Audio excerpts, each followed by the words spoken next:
Family. Welcome. It's 8 o'clock. Y'all know what that means. It's time to talk. First and foremost, before I even get started, I want to, take a moment just to recognize some of the things that are happening, to some of our people and even to people outside of the sterile processing world.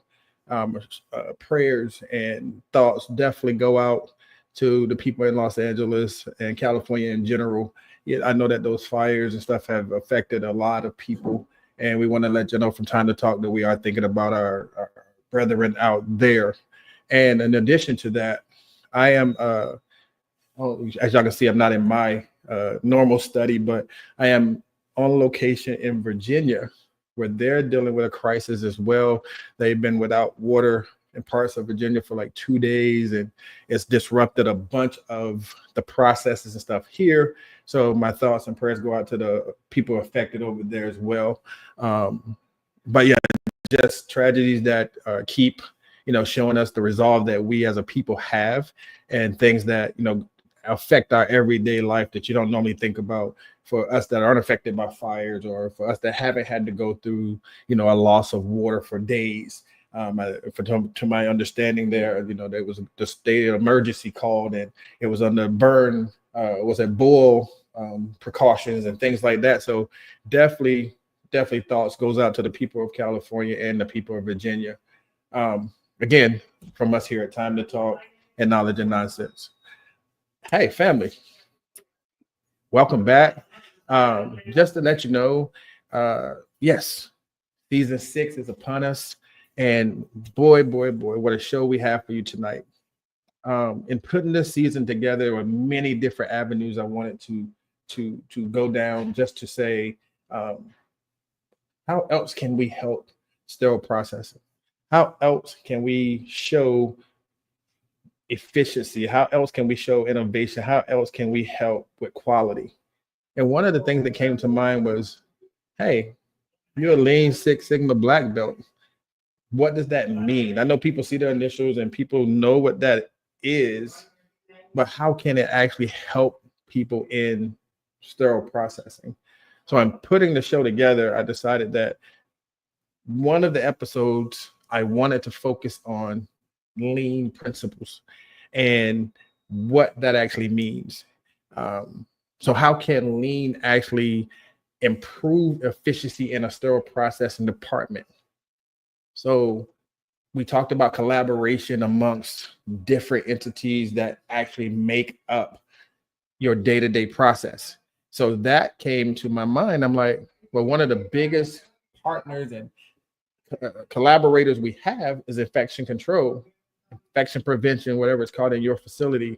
And who else did I think of but the foremost, as one person told me, the queen of infection control, infection prevention. And I was like, I'm gonna get somebody on that I know goes into different departments and actually has a real voice and is actually working with sterile processing to make sure that they are efficient, they are at the forefront of patient safety, and that the quality aspect is there.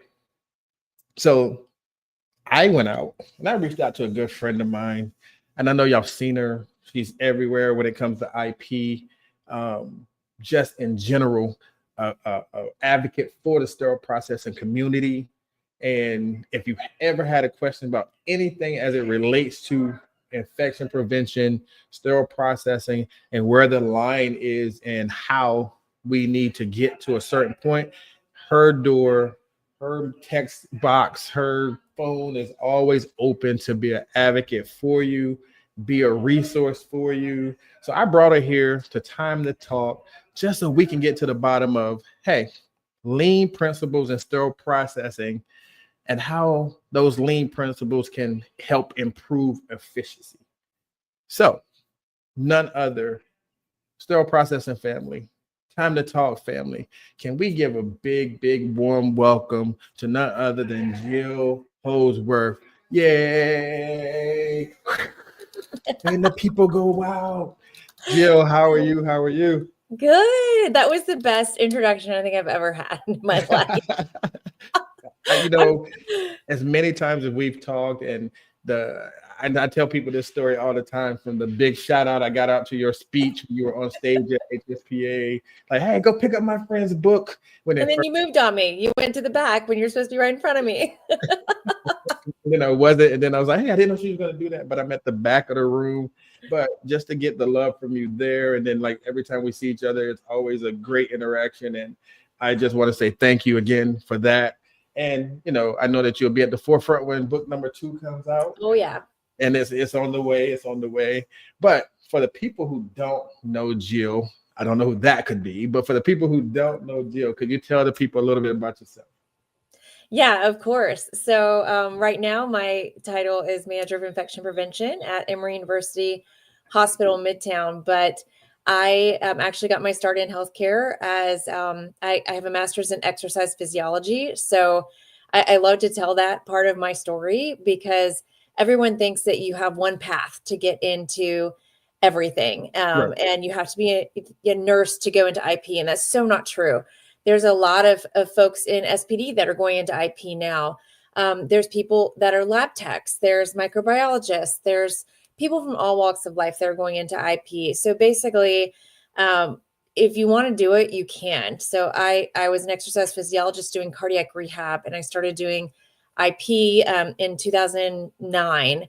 And, I got board certified. I put the work in to get my CRCST, which the 400 hours took more than 2 years, but I did it. So every time we talk about lowering the hours for IPs, I strongly disagree every time we talk about that, Right. Because it's important.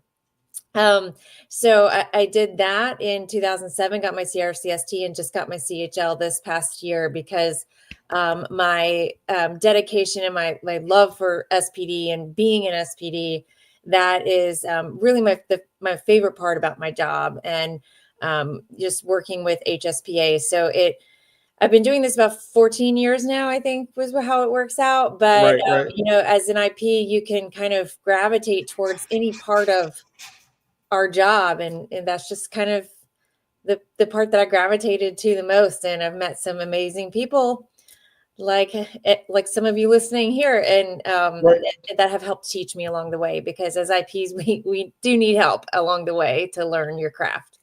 Well, we appreciate you actually taking the time to do those little things there, just the basics of getting your CRCST, getting your CHL, so where these people come from when they come with these questions. Even from the basic level of sterile processing, you have that certification. So when people come to you with those type of questions, you already know where they're stemming from. And now having the CHL from a manager's or leadership perspective, now you see how all of it ties together, from just coming in to actually honing your skills and now going into leadership. So having both of those, you actually can communicate on a level with both sets of people and it be informative. It's not like you're guessing. Yeah. You know exactly where they're coming from.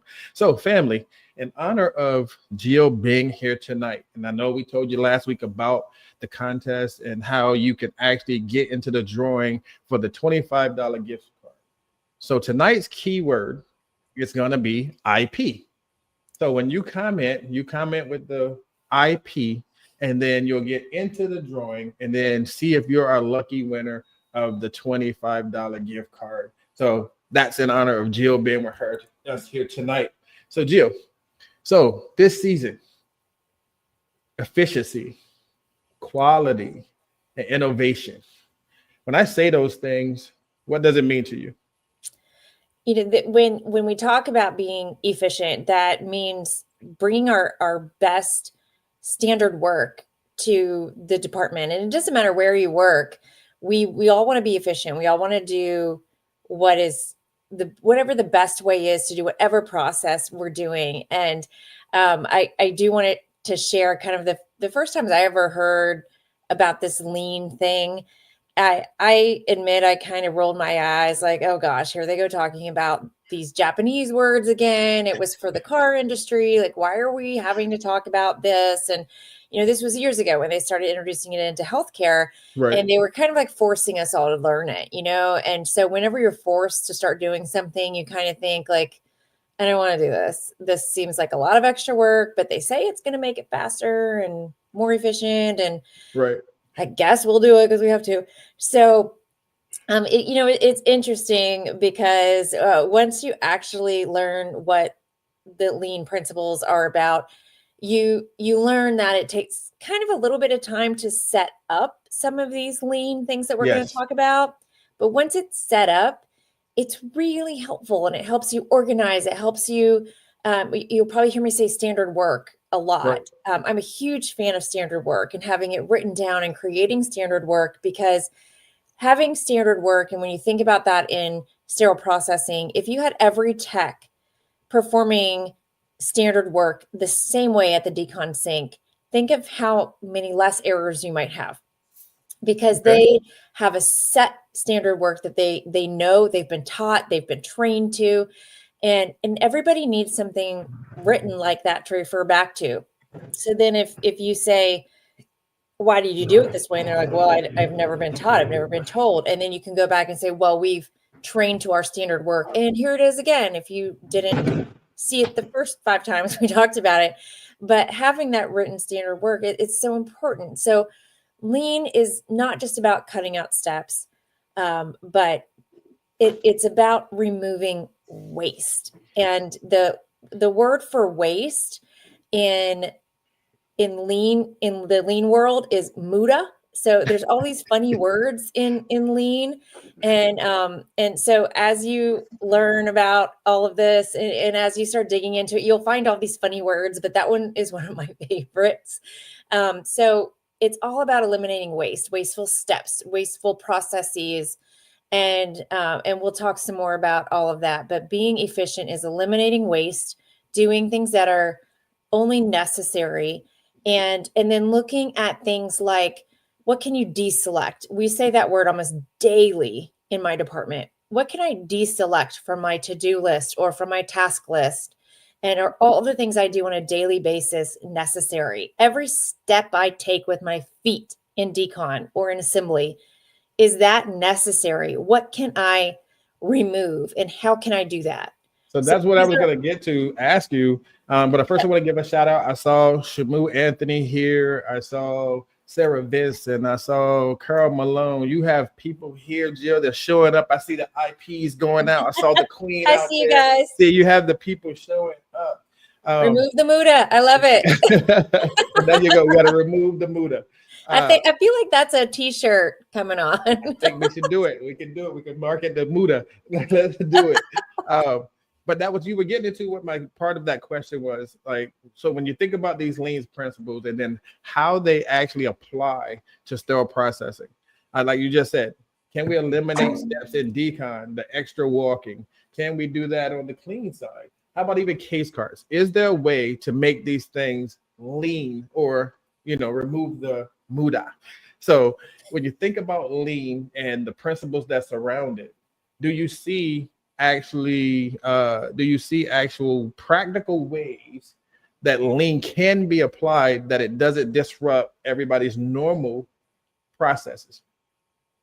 Yeah, and it's a great question to say, how do you implement lean but not interrupt processes? Because it's almost like you have to interrupt processes to get to a better process. You can't just snap your fingers and say, let's do this in a leaner way, snap my fingers and poof, it just happens. It doesn't happen that way. You do have to put a little bit of work in if you're going to truly implement a lean system, because you have to have somebody that, one, knows lean principles, who can observe. Here's another funny word. And this one I feel like I hear all the time. You have to have somebody that can go to the Gemba, and Gemba means where the work is done. So if we're going to the Gemba walk. You'll hear people say the Gemba walk. So if it's me that's leading as an IP or a quality person, if I'm leading the lean project in decon, I need to be present in the Gemba to watch what happens first. Like, that's step one. I can't go in and say, I'm going to help you improve how you use the IFUs in decon without just spending time in the Gemba and watching people work, to the people that do the work, and seeing, how it works first. So it's almost like you have to have some disruption to make it better. And so I feel like the word disruption is actually a good word, because we want to disrupt the system so that we can improve it, almost kind of like tear it apart and put it back together in a better way, but with less pieces, because we want to have less steps. So in saying that, is that why when we talk about people going through and getting their Lean Six Sigma, there's not a lot of rush to do it, because you have to then think about how you're going to implement it and not just be a disruptor when you think about the process itself? Yeah. I mean, as far as getting your certification, it's great to go through the certification because you learn how to put all these tools into place. You learn how to do all of these different things to get you to the same goal. And there's so many ways that you can do that. And one of the things that I think is really helpful in a place like decon, and I've done it in several places throughout the hospital, is a spaghetti diagram. It's like if Kenneth, if you're in decon, I would literally like have a layout of decon and put my pin right there and kind of like follow you on my paper as you walk around and see all the places that you're going. And is all of that movement necessary? How can we decrease that movement? And it ends up looking like a complete mess when you're done. But I need to see like where can I decrease his movement or make things closer to where he's working, or just get rid of steps altogether so that you can be more efficient, save time, save steps, and maybe you won't even be so tired at the end of the day. And that's a great point. I do have a follow-up to that question, but I'm going to do that right after this quick commercial. But we're talking about the spaghetti diagram. We talked about the Gemba walk and how all these things tie together. So we're going to tie it one more piece of that bow when we come back from this commercial.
And I like that commercial, that music. So just in that, you saw RST automation. We're talking about lean processes and efficiency and quality. Just if you haven't seen that demo live, please reach out to them to get a live demo of that system. And Jill, one of the things we are talking about this season is innovation. And you got to just make sure that that's one of those things. Like, it's something that can help you in these processes, but people talk about, I'm not ready for AI and the things that go with it. But I know you've seen the RST model up close and personal. So can that be an effective tool in the lean process? We're going to get to that, but I just wanted to bring that to your attention that RST Automation, one of our sponsors, is diligently giving people tools to help them with their quality, efficiency, and innovation in these spaces. So we're going to come back to that. But as we were leaving, and let me just say this real quick. I see that Sarah put one up here. She said, you got to stop the hoarding and clean up your spaces. So we're going to open some more cans of worms. People hoarding stuff, and, the spaces are cluttered because people are trying to hold on to all of their things. So is that a component of trying to be lean, and what can we do about that? Yeah, if I can touch on that for a minute, I'm so glad Sarah brought this up. And hey, Sarah, so glad to see you here. But she mentions 5S, and 5S is such a cool tool. It seems so simple, but it's such a neat tool that is actually a lean principle. But 5S's are sort, set, shine, standardize, sustain. Some people will say different S's with that, but basically it's like clean up your stuff is basically what a 5S is. But you have to go through your stuff in this order, and it's basically like sort your stuff and then figure out what you need to to keep. And a lot of people also put with this visual management. We do this a lot in my hospital where we first start to sort our stuff, get rid of stuff we don't need.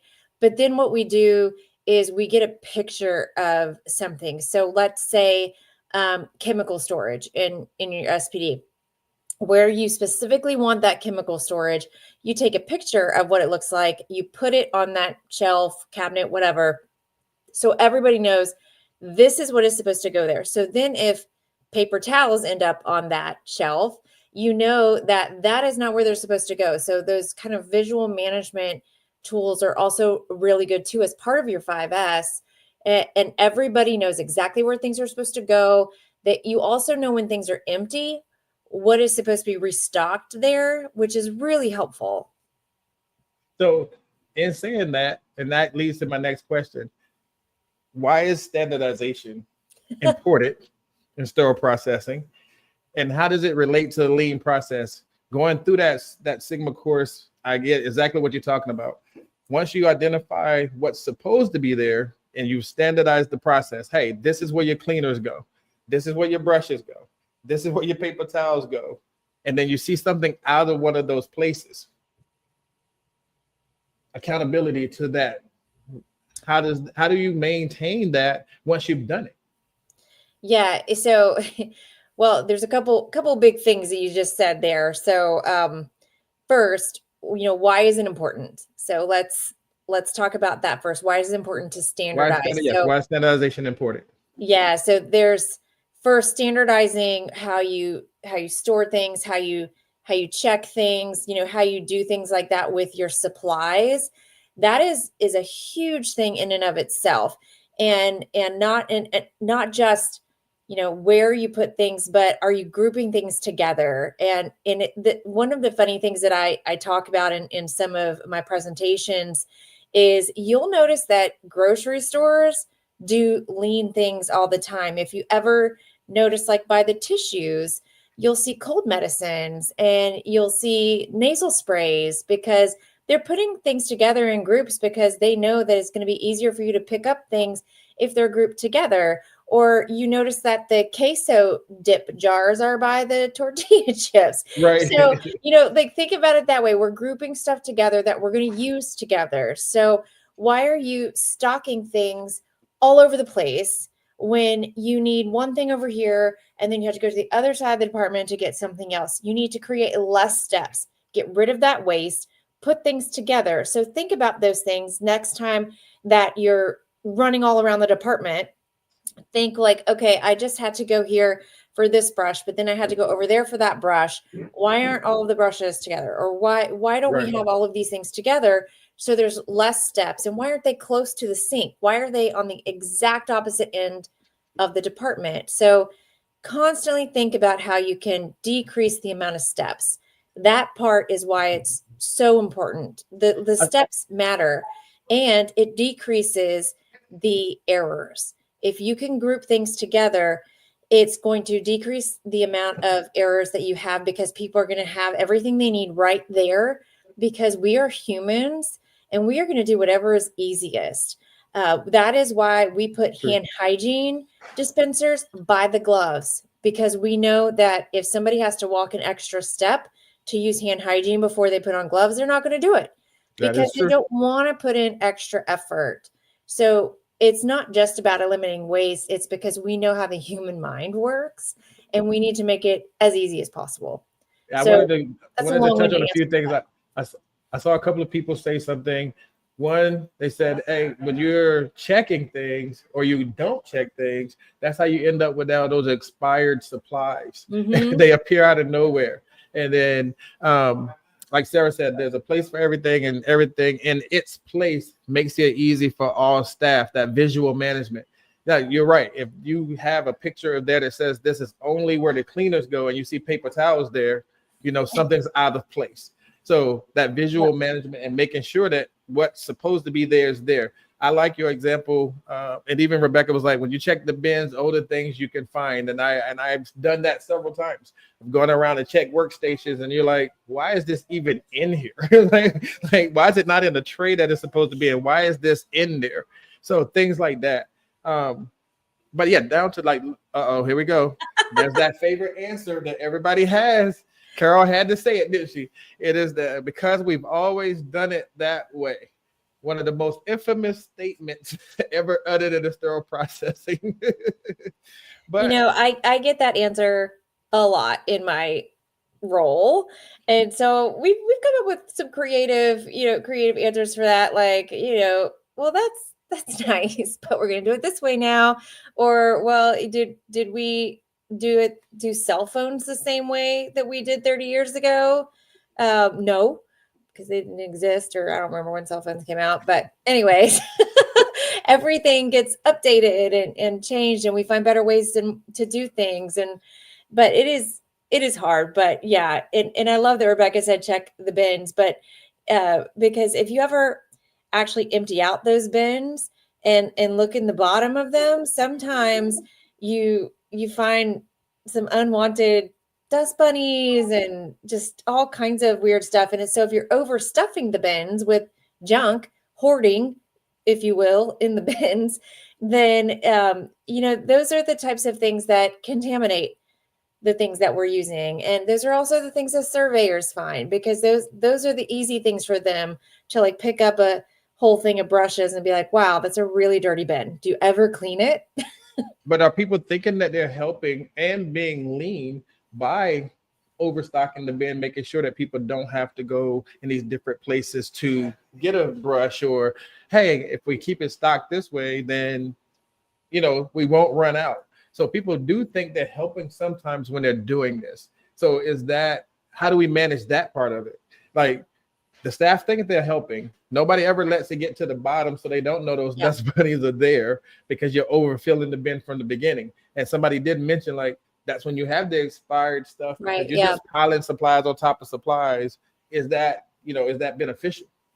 I think we have to keep reinforcing the first in, first out type of mindset as well, and why we do that, because I see this on the nursing floors all the time too. We have these little tiny supplies and needles and caps and things, and you just keep dumping more on stuff.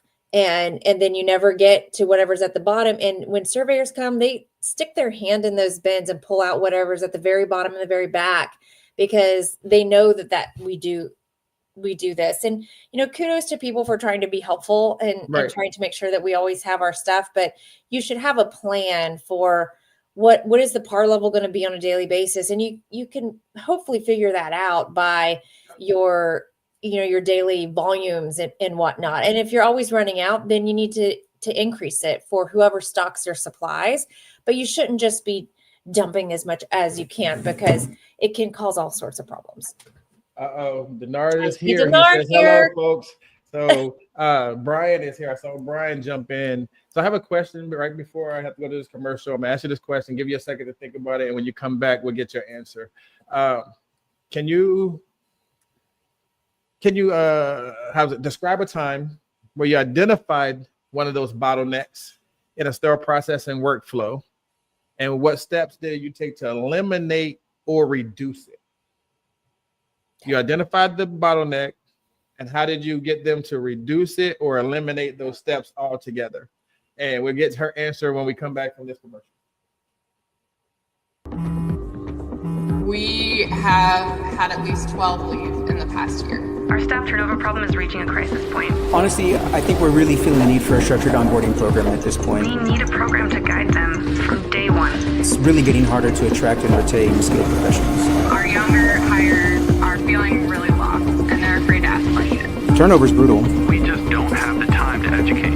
We need something to ease that transition. It's become a real struggle to get them certified. Everything we touches the patient. Someone's loved one or family member relies on us. But I think e-learning before they hit the floor would be a game changer.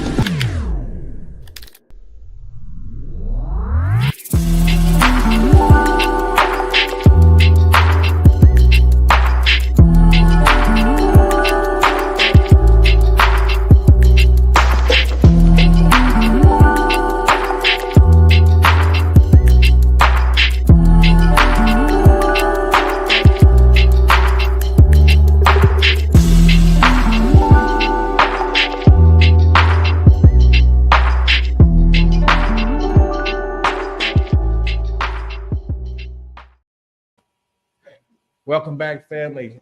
Again, if you just saw that commercial, incision.care, make sure that you actually go request your demo education tool. They've changed the way that we're going to be, as we talked about, standardizing the education piece.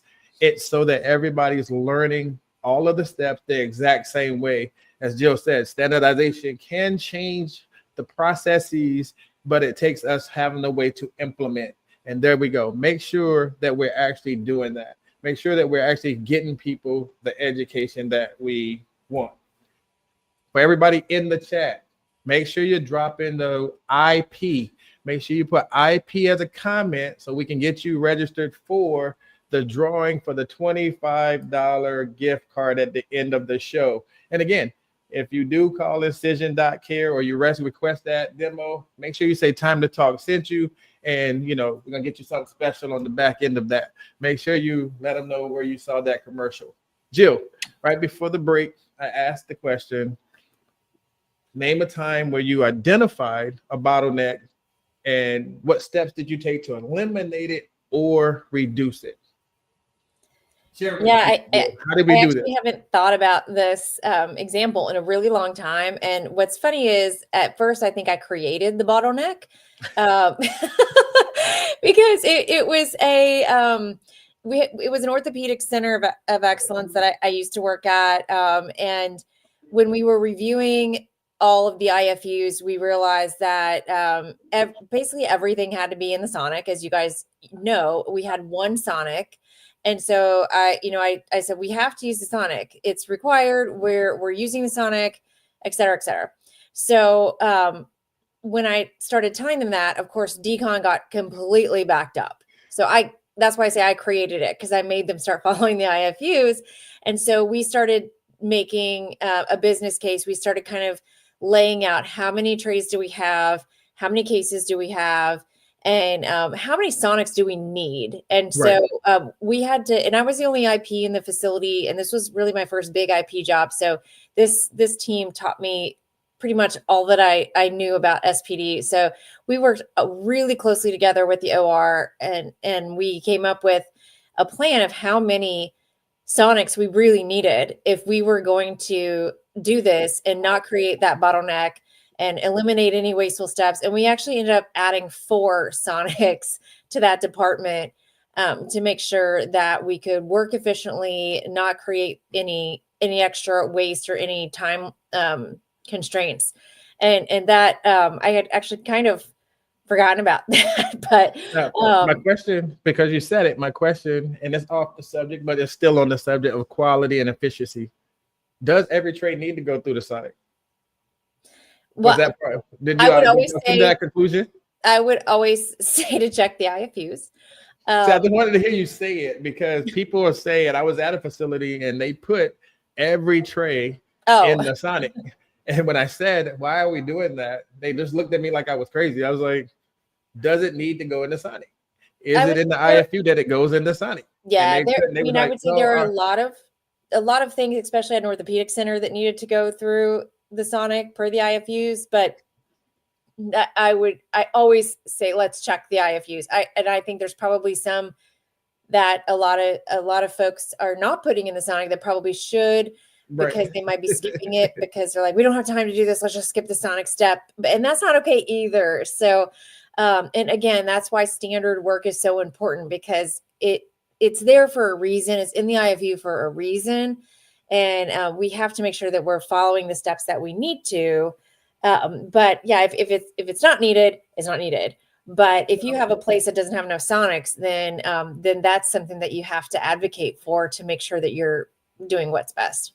And that's where our IP experts come in at, is to be the advocate to help you with that. If you don't know, like I said, that is part of what Jill says. Part of her function is she goes in and identifies some of these things that you may need, that may be the voice that gets it over to that C-suite for you, is having another advocate saying the same thing you're saying. Hey, we are by default not adhering to the standard policy, whatever the case may be, because we don't have ABC, and that's where her voice comes in at. Denard has a question. Wait a minute, let me Oh, see. it went away. Let me get the question. Well, let me back up. Rebecca did say one of the things that you alluded to is that you can't paint over the cracks or just put a band-aid on certain things. You actually have to do things correctly. Like when people put a band-aid on it, it does lead to a bigger problem later down the road. So when instead of going to IP and getting people involved, we just do the quick fix and never go back to the root of the problem. Brian said it's like the logical thing is like if it doesn't have a home, if it doesn't have a place, then it doesn't have a home. So that's when you go back to, he said he uses the same method at his house to declutter. If it doesn't have a place, then it doesn't have a home. I like that. like if it doesn't belong anywhere, then why do I even have it? Wish So my kids could use that philosophy with all of their toys and junk, but I don't think they understand lean yet.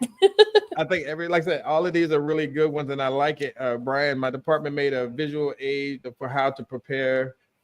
Said keep it simple. I like it. So back to Denard and his question of the day. How much does the department culture of SOP shape your lean outcomes, whether it impedes the end result or enhances it? Oh, department culture. He threw one in there. So when you have how does that shape your lean when you have a department culture that changes things? I think this is a great topic. You know, you always hear of like the storming, norming, performing kind of talk. And I feel like, you know how like I talked about in the beginning, I think Denard missed it, how I always used to roll my eyes whenever somebody would talk about lean, like, oh, this is so useless, because it was like everybody was saying it. And I feel like every department's going to go through that in the beginning too. So depending on how bad or good your culture is, they're going to take it differently at first. Like if you're a department that's already like quality improvement is ingrained in your SPD department, or you're already you already do lots of things to like improve your workflows and all. I think that adding in lean projects, it's going to be a piece of cake because you're already going to be used to doing things like this. Right. But if you're a department that's not used to being told, hey, we're going to do quality improvement or process improvement, and we're going to get rid of Muda, and we're going to do gimbal logs, and we're going to do all these things with funny words, then they're going to be really resistant, and they're going to go through this storming period first. And unfortunately, those storming periods can last quite a while in departments, depending on culture. But that's where you have to have a really strong leader to kind of look out for that stuff and coach people. And unfortunately, sometimes you have to say, we're doing this whether you like it or not. And this is why it's important. And proper training really matters here, because if you're not trained on why we're doing lean, why is it important that we standardize our processes?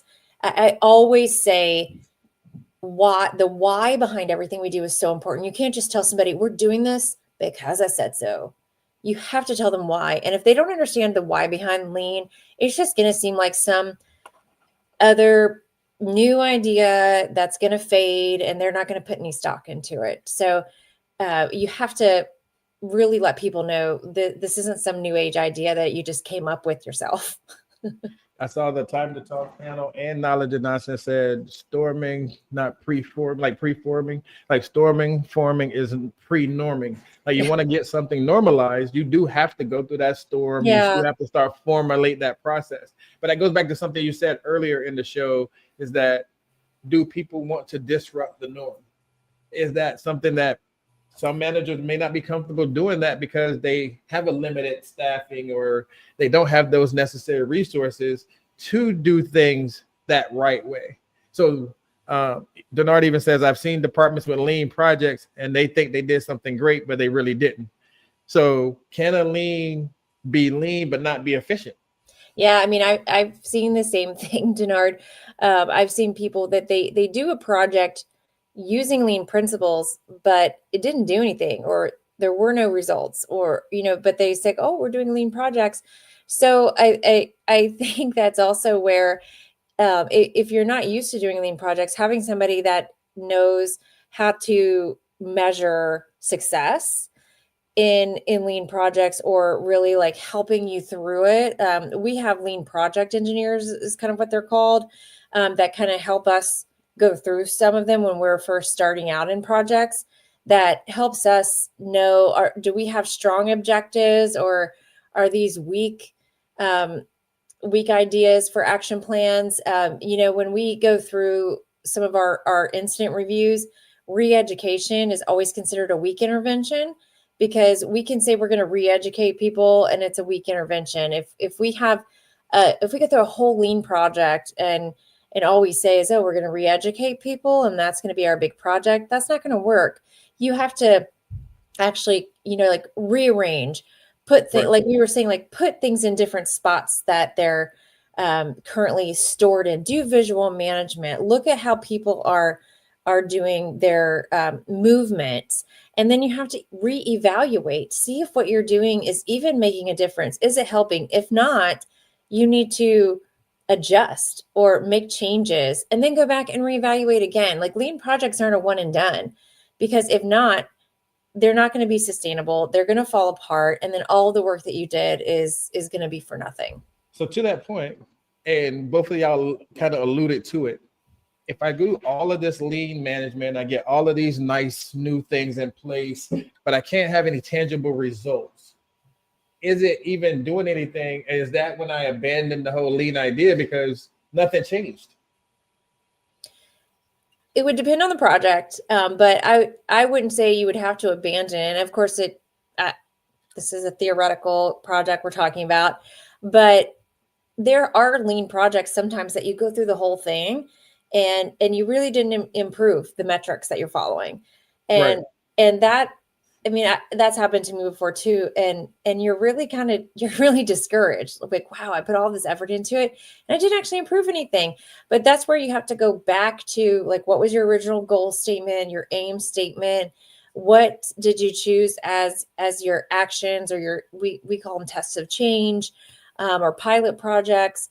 And how can we adjust? What were we expecting and why didn't we get there? So you have to go back and evaluate to see, why didn't we get to that goal that we wanted to get to? And how can we? Because something went wrong.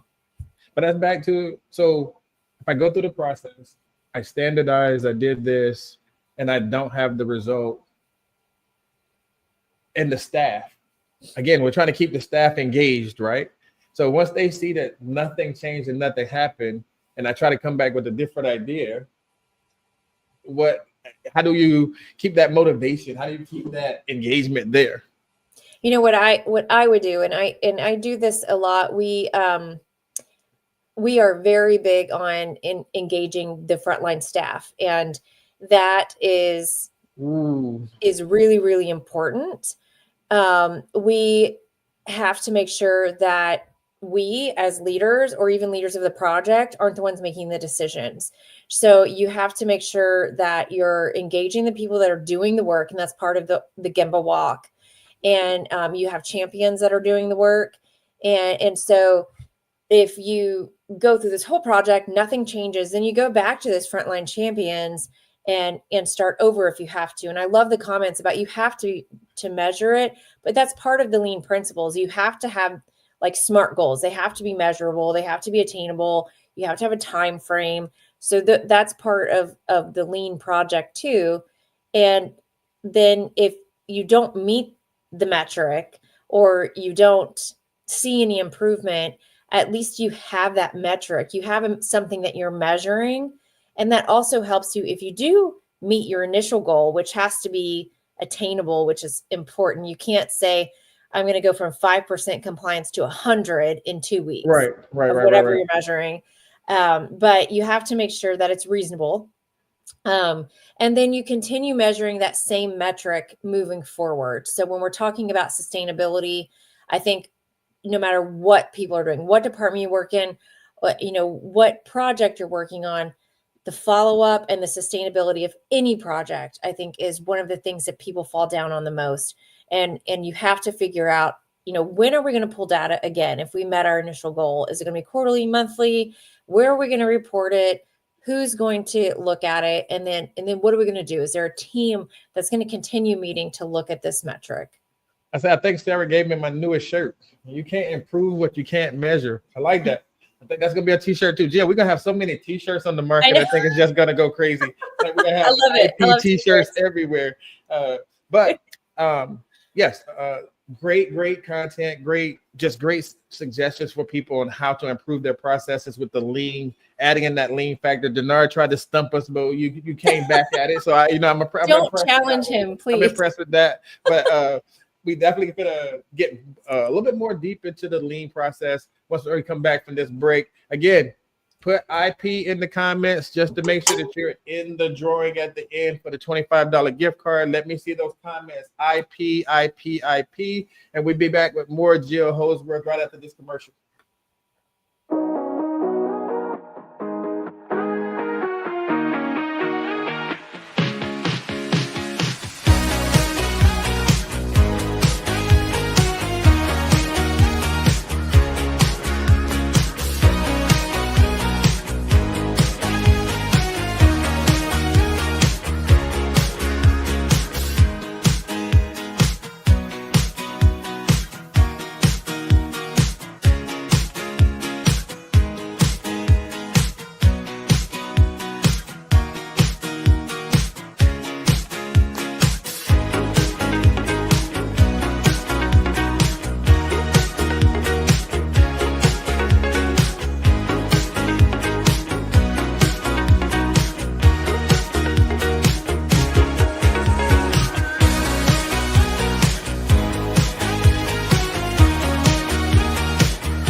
Welcome back. Again, thank you, big thank you to Incision.care for being a sponsor, RST Automation being a sponsor. Definitely go and request your demos. Let them know that Time to Talk sent you. Go see how you can get some improvements to the processes you're already doing in your area. Just make sure that you reach out to them to get a demo to see how we can help you improve your efficiency, your quality, and you can get some of this new innovation that's coming out your way. And also, Kathy Martin, if you're in the chat, please let me know you're here. For those that weren't aware or didn't see the end of last week, Kathy Martin won the drawing last week. So we want to make sure that she gets her winnings, because if you don't know, you do have to be present the following week to receive your prize. So if Kathy Martin is here, let us know you're here so we can make sure you get your prize. If you win tonight, you do have to make sure you're here next week in order to get your prize. Sarah just made a good comment there. Whenever you're trying to do all of these things, the team has to be a part of that problem solving. I think you said it, like keeping them engaged, keeping them a part of the process is not saying, hey, you're doing this because I said do it. Having people in different positions to help you make that project work. So one of the things I want to ask you, I know there's many different examples out there. So can you give me or share an example of a lean tool or methodology that you've used or seen used, whether that be 5S, Kaizen, Value Steam Map, and Lean Six Sigma, that you've implemented in a sterile processing department? And again, what was the outcome that you were trying to achieve, or what was the outcome that you did achieve, if they differed? Yeah, so I know we talked about 5S earlier, so I won't dwell on that too much. But 5S's can be simple, easy, and make a huge difference in your departments. So if you're not familiar with 5S, I would definitely look it up, Google it, and using that with those visual management cues, even like do one closet at a time or one storage area at a time, and use it in your office. I think I saw Sharon say that too. Like, yeah, my office could use a little 5S thing as well. But, it's such a great way to think about things. Like, use it on your pantry at home. It's such a great way to just clean up your department. But I think value stream mapping is one of my favorite ones. We use it in my department a lot too. And the way that it works, a value stream map, and we do it a lot with Post-it notes. It's super simple to do, and you just put a Post-it note for every part of the steps of a process, and then you can use a different color Post-it note for like every wasteful step that you feel like you have, or every part that could be like an improvement. You can figure out what you want to do with the Post-it notes, but it's so eye-opening when you get a group of people together and say, how do you do this? And what is your part in this? Or like what is, when you do assembly, what are the main parts that you're doing or you're doing? And it's so interesting to see how everybody's doing it different. And so going back to that standardization and why it's so important, because we want everybody doing certain things the exact same way. We want people inspecting in a certain way. We want people using lighting magnification for certain things. And if we're not doing that in a standardized way, we're missing steps. And Right. so you don't have to standardize every single little thing so it feels micromanagey, but there are certain parts that a value stream map would be great. And just doing bite-sized things like assembly for certain instrument sets, I don't know, and just take a couple people and work through that, or, pick up from clinics, how do they come and pick up, and how can we make that better and easier and more efficient so it doesn't take time away from people in the department? Just small things like that can make a huge difference with your efficiencies. And I think the important part of what she said is there are many different tools out there. So we're not saying one is more efficient than the other. There are many. So do your own research, whether, like she said, whether it's 5S, which is very simple to use and implement, Kaizen, or for the people that are Lean Six Sigma, just finding what works for you based on what you're trying to accomplish. I think that's where we get into when people say, oh, I've heard people talk, and some people stop at the first level of Lean Six. I'm using Lean Six as an example because I'm a black belt in Lean Six. But you hear people say, oh, I got a green, I'm good. Oh, I got a yellow was hard enough. I'm gonna stay right here, I'm straight. Yeah. But it's always those next steps of what you're missing. And I'm not saying go out there, rush, and try to get to the black belt the next day, but going through the whole program, you get to see how all of it ties together. And I think that's where we miss a lot of people, because some people do stop at the white. You know what? I'm Lean Six Sigma, I'm a white belt. That's just like knowing karate. Knowing that you're a white belt in karate versus knowing you're a black belt in karate, totally two different things. So trying to equate the different things. Got a couple of comments I want to make sure we get in. Hey, Donnie, how are you? And she said, great conversation. The road to success isn't a straight line. You can have the perfect goal in mind, but life does throw curveballs. The most successful projects aren't rigid, and it jumped away just that quick, aren't rigid. They bend, adapt, and evolve. And I think that's a perfect way to tie all of this together, is that, yes, there is no straight line to success. There are going to be things that happen. We look at just from sterilizers alone. How many people have issues with their sterilizers on a daily basis? We know we have an end goal, but if something happens in that process, like where we are in Virginia right now, they have no water. So, hey, we got to bust and ship things off to get back to a point of even trying to do surgery. But nobody planned for this part of it. Rebecca said, efficiency drives a culture of success. I always ask, are we working at our most efficient and optimal levels before making big changes or purchases? Are we jumping to 100 without first walking through each step to identify those areas for improvement?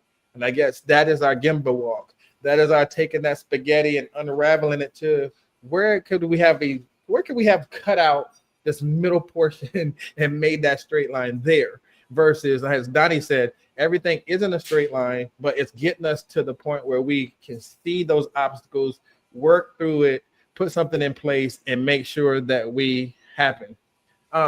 Jill, so in talking about all of the lean and talking about standardization, when you have people who are trying to make these changes and improvements, what is some advice when you give them about reaching out to their other partners or other departments to help them get to this point? Because a Gemba walk can be more than just the sterilization person, more than just the SPD person. It can be more than just the IP person. Sometimes it takes those other eyes to see that process and be like, wait, why did you do that? And being able to receive that recommendation or that suggestion. How do you get people to do that part? Yeah, and so if you don't already know, you may have people who are very skilled in lean in your facility. You may have a whole department that are getting that are lean. We had a whole department in one of my last facilities that just did lean stuff. I would reach out to quality and see if they have somebody that specifically works on lean projects. If not, I guarantee you that your IP at least has some knowledge in lean. But it's really helpful to have somebody external to your department do those Gemba walks and kind of see with external eyes what some of the processes are and what some of those wasteful steps are. It's a little bit harder when you're in it every day to see the wasteful steps. It's easier for somebody else who maybe isn't to question and to say, why do we do this? Why do we do this? And that actually will be a lot easier to start your lean project. And one of the things I just wanted to close with, you heard Kenneth say Kaizen, you heard me say value stream map. And as you're starting to learn about all of these lean tools, some of them take a lot longer than others. And so if you say like, I'm one person and I want to start this, so I don't have a lot of time, I'm just going to be doing it like in between my other stuff. A 5S might be a perfect place to start. If you're a leader and you're being given dedicated time, a Kaizen event might be better. Sometimes those can take a while. Rapid improvement events take a while. So it kind of depends on the amount of time you have, the amount of people and support that you have, to see which event or which project you start with.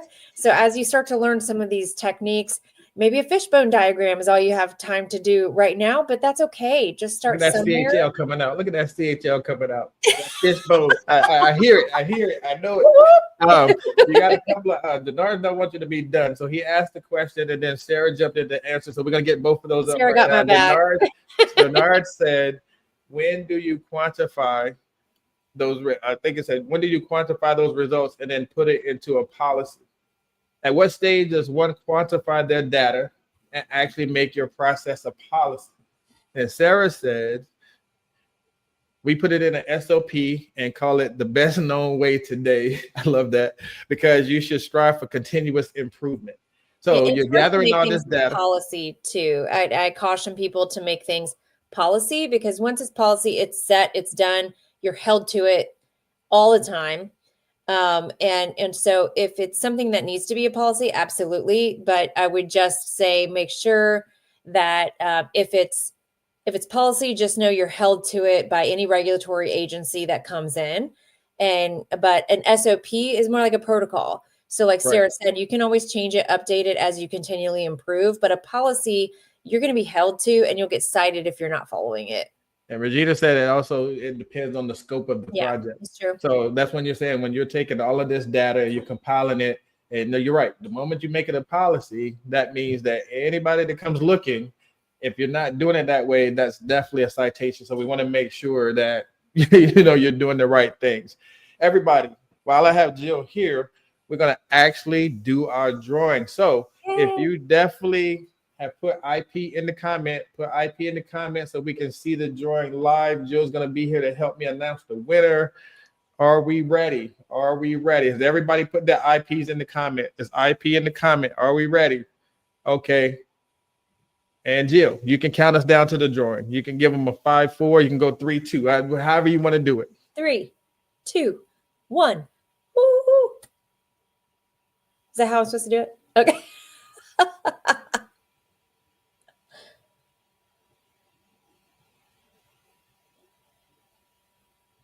Yay! Carol! And we have a winner.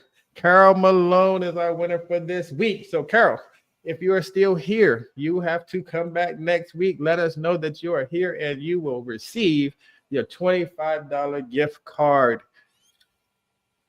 So thank you everybody for being here. Thank you for putting the IPs in the comments. Thank you for being a part of the show. So as I get Jill to round us out for tonight, Jill, anybody wanting to start a lean project, anybody wanting to learn more about the lean processes or the different things, what advice do you give that new manager or that new director who has been through a Gemba walk, who has had some citations, or who just see their plain, efficiency not where they want it to be?